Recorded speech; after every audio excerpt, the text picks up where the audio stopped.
Hey everyone, how's it going? So I have been asked this question multiple times over the last couple of years. What was the first video that really set off the channel? And I'll be honest with you, at first I didn't realize it. I had put out a grand total of like 4 videos first, and they were sporadic, not very good. And they didn't even have, like, they had just like a generic thumbnail that pops up. And whenever you put a video up on YouTube, a thumbnail will automatically be generated, but it could be just a still shot of me speaking. All of a sudden you'll see like that. It'll be just a still shot of something, anything in the video. It just picks a random time, but it picks 3 of them. And it just sets one as the thumbnail. But in the beginning, I was learning, so I didn't really know much.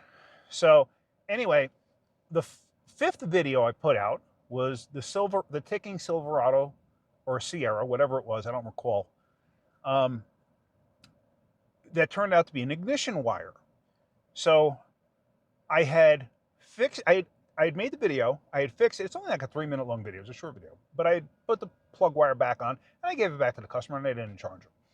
And I got so many people that said, oh, you should have charged him, your time is worth something, blah, blah, blah, blah, blah. That customer still brings me cars to this day. To this day. He's given me a pickup truck. He gave me a Ford F-150 4-door. Now, granted, it had 490,000 miles on it with a 4.6 with a blown out spark plug, but he didn't want to pay for the repair. So he gave me the truck, knowing full well I was going to fix it and turn around and sell it, which I did. And it's actually a nice truck considering the mileage and everything else. And here's the wild thing with that truck. I'll tag the video for that truck here somewhere, wherever it shows up. Does it show up here or does it show up here? Left hand, right hand. I'm going to use that for future reference. I did make a video on that truck. I'm not sure if I made a video on fixing that particular problem, but I made several videos on that truck. The kid who I sold it to, okay, this is when I was out at Joe and Moe's. The kid who I sold it to drove his girlfriend's car down with his girlfriend, drove his girlfriend's car down, left it there at Joe and Moe's for a day. He bought the truck, went and registered it, came back with the plates, took the truck, drove it to Georgia, okay? Took it to Georgia, picked up a used car trailer, hooked it up to the truck. Then with the used, it was a flat bottom car trailer, steel trailer. From there, he went to Tennessee and purchased like a bunch of solar stuff, and like basically had strapped it down to the car trailer, and then drove it back to us to pick up the car. When he was at Joe and Moe's, he took all the stuff out of the back and packed as much as he could into the bed of the truck. And then he put the car on top of the trailer and then towed it back home.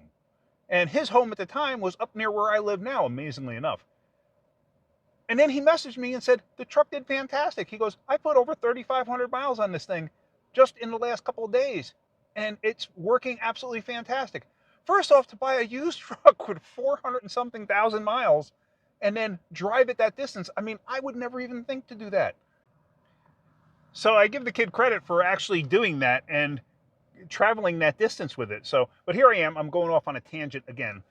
So, but what I wanted to do was, I was telling you, the guy who gave me the F-150, he's the guy who owned the truck that had the ignition wire pop off the coil, which created the ticking noise. And he thought he had worn out a camshaft because he had heard the stories about the camshafts going bad in those trucks. But it turned out it was just that. So I plugged it back in and I didn't charge him. And so many people said, oh, you should have charged him, blah, blah, blah, blah, blah. But anyway, so then I got the F-150. And he still brings stuff to me. I'm 4 hours away from him now. He will actually still bring vehicles to me to repair. So that's how much he trusts me. And he's a great guy. And, I cut him as best a price as I possibly can. And he actually never, he just says, how much is it going to cost? I tell him, and he's like, okay, just do it. And I kind of know, like, and he knows that I'll tell him, hey, is it worth fixing? Is it not worth fixing? Okay. So, but anyway, what I wanted to do, because so many people asked me in regards to what video is it that took off first for me, and it was the video of his Sierra or Silverado, whatever it was. Ticking Silverado, I'm pretty sure that's what it was. And it happened to be the 5th video I ever made. I put out 4 videos, not very good ones. The 5th video was that video, but now I probably put out a video a week at that point. So that was like the 5th video. couple of months later, I really almost gave up on this channel. I really did, because it was going nowhere, absolutely nowhere. It might have been 6 or 8 months later. I don't even know. It might have even been a year later.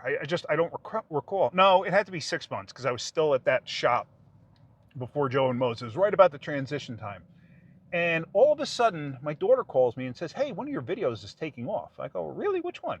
And she said, the ticking Silverado. I'm like, really? So I go and I look, and it had like 5,000 views, which for me at the time, 5,000 views, that's like astronomical. You know, how in the world did I manage 5,000 views out of this? So I start watching it, like, watch the numbers. 5,000, 6,000, 10,000, 15,000, 20,000, 30,000, 40,000, 50,000. Next thing I know, it hits 100,000 views. And I'm like blown away, like, wow, this thing hit 100,000 views. And like those numbers were climbing quickly. But it stayed stagnant for months. And then all of a sudden it just took off. So if you guys are doing YouTube videos, if you're doing a channel like what I do here, and you have a video that isn't going anywhere, don't ever take a video down, because you never know when a video is going to all of a sudden become popular. I have videos from 3-4 years ago that all of a sudden are becoming popular again for whatever reason. And I don't know why.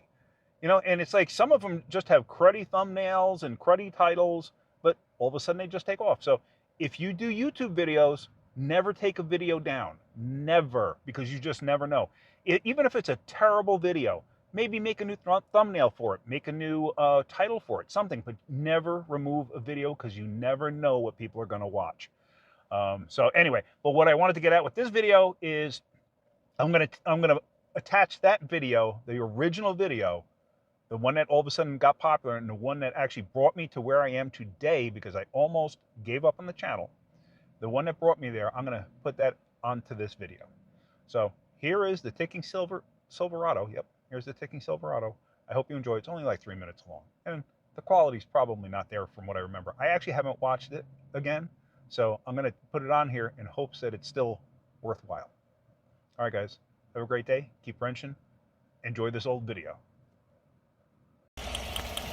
Hey guys, good morning. Hope everybody's enjoying their weekend. So I got this 15 Sierra here. I don't know if you can hear that ticking noise.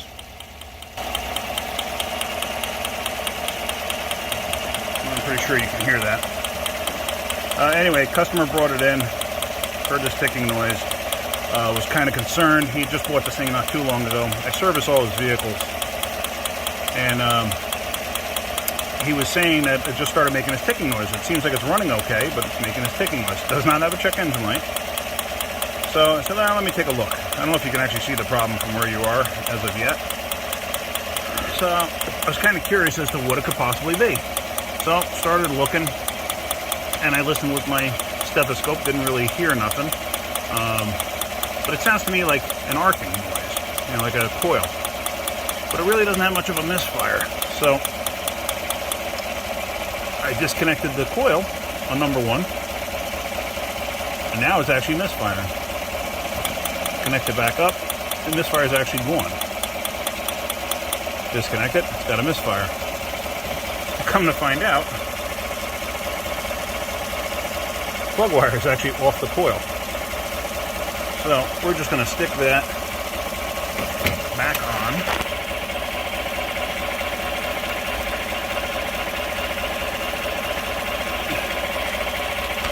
And we'll hook the coil back up. There we go. Running smooth again. No more misfires. So, like I said, this gentleman brings me all his vehicles. He just bought this not too long ago. It's the first time I'm ever seeing this. For this problem, or for any problem actually. I have seen it before when he towed a trailer into me. But with that repair, I mean, he was all worried that something devastating was going on or going to happen. Of course, he doesn't have a warranty on it anymore. It's got 80,000 miles on it, and he bought it used. But luckily, it really was no big deal. So I'm not going to charge the customer. He's a good customer. And literally, it took me 2 to 3 minutes to figure out and fix. Of course, they're not all like this. This just happened to be an easy one. But that's about it. So I'm going to give the customer a call. I'm sure he's going to be happy. And that's about it. Hope everybody's having a great weekend. Keep wrenching.